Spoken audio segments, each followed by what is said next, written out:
In 2016, a video went viral of a sale at Sapphire, a major women's lawn clothing brand, in which two customers were entangled in a brawl over a lawn suit that was on sale. The small but culturally significant moment pointed towards one epic phenomena that has grown into a juggernaut over the past few years: lawn mania. The fabric and the brands, fashion styles, and prints it has sprouted is not just a craze, but a necessity in Pakistan at this point. And this very Pakistani product has another market, neighboring India. But despite the government's pro-export stance, it continues to let the significant market slip. Ariba Shahid takes us through the history and fate of lawn. Pakistan and India are probably the only places where lawn fabric is popular, even though the material originates from the French city of Laon, where the fabric first came into being and gets its name from.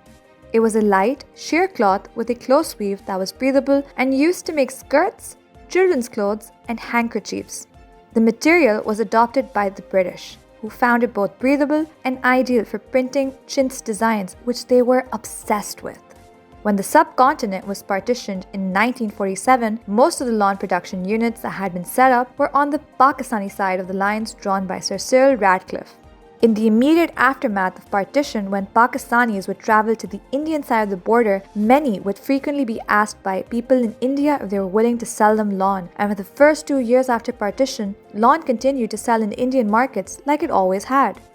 But then came Pakistan's disastrous decision to not devalue its currency in tandem with India and the UK, which meant that Pakistani products suddenly became more expensive and thus uncompetitive in the Indian market. Add in the aftermath of the 1965 war, when Pakistan and India dramatically curtailed bilateral trade, and the market for lawn in post-partition India shriveled to nothing. For many decades, this is how it stayed. Lawn was Pakistan's best-kept secret. While lawn manufacturers like Gul Ahmed had been around since 1953, the fabric was mostly sold in cloth form and taken to tailors for stitching. Then came the turn of the millennium and the entry of television sets and private television channels in almost every Pakistani home. Almost overnight, Pakistani dramas portrayed actresses in lawn suits, attracting the attention of Indian audiences as well. This gave rise to fashion designers that either started their own lawn brands or stitched lawn in new designs that became fashionable. At the same time, Pakistani women began to enter the labor force outside their homes in large numbers, and with that, they gained both the need to purchase work clothes and the financial wherewith to buy them. This is exactly where India came in. With rising demand and fashion designers responding, Pakistani brands began hiring Indian celebrities like Kareena Kapoor to model their lawn suits.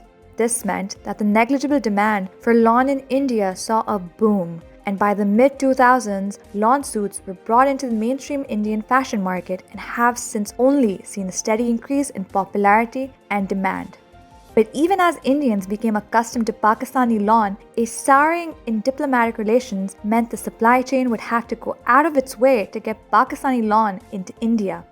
Currently, the only way Pakistani lawn gets to India is that Pakistani lawn is exported to overseas Pakistanis in places like Dubai. From here, Indian middlemen buy the cloth and send it to India, becoming the only ones that benefit from selling lawn at a high price in India. The brands forego their profits and the government forgoes tax money.